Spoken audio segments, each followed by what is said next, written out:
네, 새 아침이 밝았습니다. 9월 3일 금요일 새벽 기도회를 다 함께 사도신경으로 신앙 고백하시겠습니다. 나는 전능하신 아버지 하나님 천지의 창조주를 믿습니다. 나는 그의 유일하신 아들 우리 주 예수 그리스도를 믿습니다.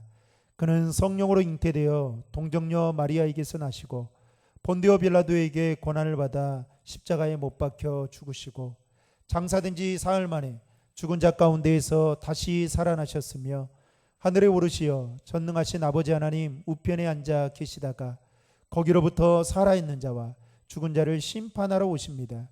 나는 성령을 믿으며 거룩한 공교회와 성도의 교제와 죄를 용서받는 것과 몸의 부활과 영생을 믿습니다. 아멘. 찬송가 73장입니다. 찬송가 73장 1절 4절 부르시겠습니다. 내 눈을 들어 두루 살피니 사나기라 날 돕는 구원 어디서 오나 그 어디서 하늘과 땅을 지은 여호와 날 도와주심 확실하도다. 여호와 나의 영혼 지키사 돌보시며 내 모든 죄를 사해 주시고 늘 지키네. 이제로부터 영원 무궁히 주 나의 출입 지켜주시리. 아멘. 오늘 우리에게 주시는 하나님의 말씀은 요한계시록 1장 17절로 20절의 말씀입니다. 요한계시록 1장 17절로 20절의 말씀입니다. 제가 봉독해 드리겠습니다. 내가 볼 때에 그의 발 앞에 엎드러져 죽은 자 같이 되매 그가 오른손을 내게 얹고 이르시되 두려워하지 말라. 나는 처음이요 마지막이니 곧 살아있는 자라. 내가 전에 죽었었노라. 볼지어다 이제 세세토록 살아있어 사망과 음부의 열쇠를 가졌노니 그러므로 내가 본 것과 지금 있는 일과 장차 될 일을 기록하라. 내가 본 것은 내 오른손의 7별의 비밀과 또 7 금 촛대라. 7별은 7 교회의 사자요 7 촛대는 7 교회니라. 아멘. 본문 요약의 말씀을 읽어드리겠습니다. 요한은 권세 있는 심판자의 모습으로 나타나신 예수님을 목격하고 죽은 자처럼 된다.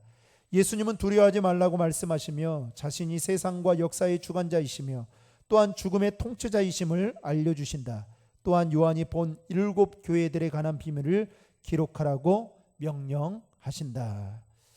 여러분, 어제 새벽에 살펴본 말씀은 사도 요한이 예수 그리스도를 보고 그분에 대해서 소개하고 있는 내용이라 한다면, 오늘 말씀은 사도 요한이 예수님을 보고 취한 행동에 대해서 기록하고 있는 말씀입니다. 먼저 17절의 말씀을 다 함께 읽겠습니다. 내가 볼 때에 그의 발 앞에 엎드려져 죽은 자 같이 되매 그가 오른손을 내게 얹고 이르시되 두려워하지 말라. 나는 처음이요 마지막이니. 여러분, 사도 요한은 예수님을 보는 순간 죽은 자처럼 엎드려 죽은 자 같이 되었다라고 성경은 그렇게 기록하고 있습니다. 이것은 하나님의 영광 앞에 선 자라면 누구나 겪게 되는 상태이기도 하죠. 성경에 보면 이사야 선지자나 사울도 하나님을 배웠을 때에 그분 앞에 바짝 엎드렸음을 볼 수가 있습니다. 즉 영광스러운 하나님의 임재 앞에 죄인들이 큰 두려움에 사로잡힌 나머지 그런 자연스러운 반응이라 말할 수 있는 것입니다. 여러분, 비록 우리가 구원받은 성도일지라도 감히 그리스도의 영광 앞에 설 수 없는 것은 왜 그렇습니까? 그리스도의 영광이 너무나도 크기 때문입니다. 따라서 주님 앞에 서는 모든 인간은 자신을 뽐내며 자랑할 수 없는 존재라는 사실을 여러분, 우리는 명심해야 할 것입니다. 그러나 여전히 주님의 영광과 위엄과 지혜와 권능을 믿지 못하고 알지 못하는 사람들은 교만한 나머지 자신의 그 잘난 대로 살아가고 있는 것이죠. 계속해서 17절을 보시면 사도 요한이 엎드려져 죽은 자처럼 하며 가장 먼저 한 일이 무엇입니까? 주님은 당신의 오른손을 당신 앞에 엎드려져 고개를 땅으로 떨군 사도 요한에게 얹으셨다라는 것입니다. 여기서 오른손은 예수 그리스도의 능력과 그리고 권세와 힘을 상징하는 것인데 그 손을 얹으셨다라는 것은 당신의 권능을 사도 요한에게 부여했다라는 상징적인 행위라 말할 수 있습니다. 그러니까 사도 요한의 입장에서 본다면 그것은 자신에게 있어서 담대함과 용기를 주는 격려의 행동이라 말할 수 있는 것이죠. 그 다음에 주님께서는 사도 요한에게 뭐라고 말합니까? 두려워 말라라고 직접 말씀하셨습니다. 여러분, 18절 말씀을 참고한다면 이것은 목숨마저도 이어받는 박해 속에서 믿음을 견지하는 성도들에 대한 주님의 위로와 격려의 말씀이라 볼 수 있는 것입니다. 여러분, 18절의 말씀을 다 함께 읽겠습니다. 곧 살아있는 자라 내가 전에 죽었었노라 볼지어다 이제 세세토록 살아있어 사망과 음부의 열쇠를 가졌노니. 여러분, 사도 요한이 예수님을 환상을 통해서 보았을 때에 여러분, 예수님은 어떤 상태였습니까? 살아있었을 뿐만 아니라 이제는 세세 무궁토록 살아있어 사망과 음부의 열쇠를 가지셨다라고 그렇게 소개하고 있다라는 것입니다. 그러면서 예수님은 사도 요한에게 네가 본 것과 그리고 현재 일어나고 있는 일들과 그리고 앞으로 일어날 일들에 대해서 기록하고 그리고 일곱 금조대는 일곱 교회를 말하고 일곱 별은 일곱 교회를 지키는 천사들을 가리키는 겁니다. 한마디로 말하면 소아시아에 있는 일곱 교회들을 향한 그 사도 요한이 본 환상을 말할 뿐만 아니라 그리고 일곱 개 교회, 다시 말하면 천사들이 그 일곱 개 교회를 하나님의 보호 아래 지켜주시고 있다는 것을 말씀하라고 그렇게 말하고 있는 것이죠. 사랑하는 성도 여러분, 사도 요한을 위로하고 격려하시는 주님은, 아니 소아시아 일곱 개 교회 교인들을 위로하고 격려하시는 주님은 오늘 또 저와 여러분을 위로하고 격려하시는 분이심을 믿으시길 바랍니다. 그리고 그 주님은 저와 여러분들의 삶을 지키시고 보호해 주신다는 것입니다. 따라서 그런 주님의 위로와 격려와 보호하심을 받는 우리들은 어떠한 삶을 살아야 될까요? 세상의 시험과 박해와 환난 앞에서도 두려워할 필요가 없다라는 것입니다. 결코 믿음을 포기해서는 안 된다는 것입니다. 왜냐하면 주님의 강하신 능력의 손으로 우리를 붙잡아 주시고 있기 때문입니다.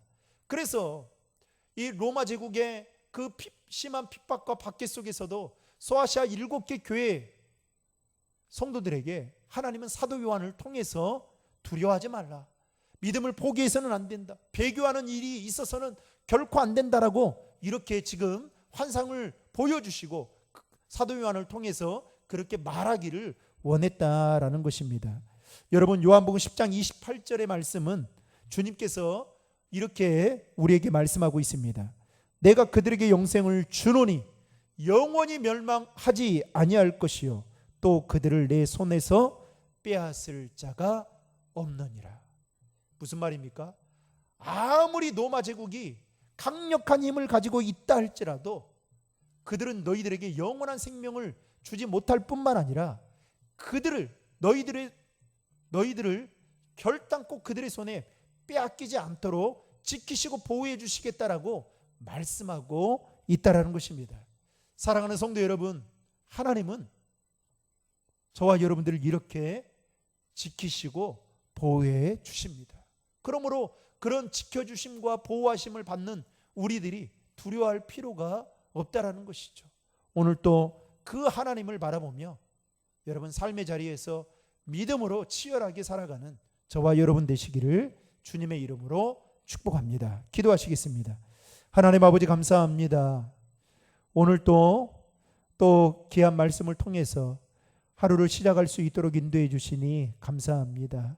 하나님, 로마 제국의 핍박과 환난 속에서도 믿음을 저버리는 성도들이 있을 때에 사도 요한을 통해서 주님께서 위로하시고 두려워하지 말라고 말씀하시며 하나님 천사들이 그들을 보호하고 있다라고 말씀하셨던 것처럼 하나님께서 우리와 함께 계시며 우리를 지키시고 보호해 주시는 분이심을 믿게 하시고 영안의 눈을 떠서 그 하나님을 바라볼 수 있도록 인도하여 주시옵소서. 어떠한 핍박과 환난 속에서도 어려움과 그런 환경 속에서도 하나님을 바라보고 우리가 하나님의 손을 놓지 않게 도와주시고 설령 그 손을 놓는다 할지라도 하나님 능력의 손으로 우리를 붙잡아 주셔서 하나님 온전히 주님 오시는 그날까지 믿음 생활 잘하는 저희들, 예수 잘 믿는 저희들 될 수 있도록 함께하여 주시옵소서. 예수님의 이름으로 기도하옵나이다. 아멘. 오늘 주신 말씀과 또 여러분들이 가지고 계신 기도 제목들 가지고 기도하시고 오늘 또 삶의 자리에서 믿음으로 승리할 수 있기를 바랍니다. 다 함께 기도하시겠습니다.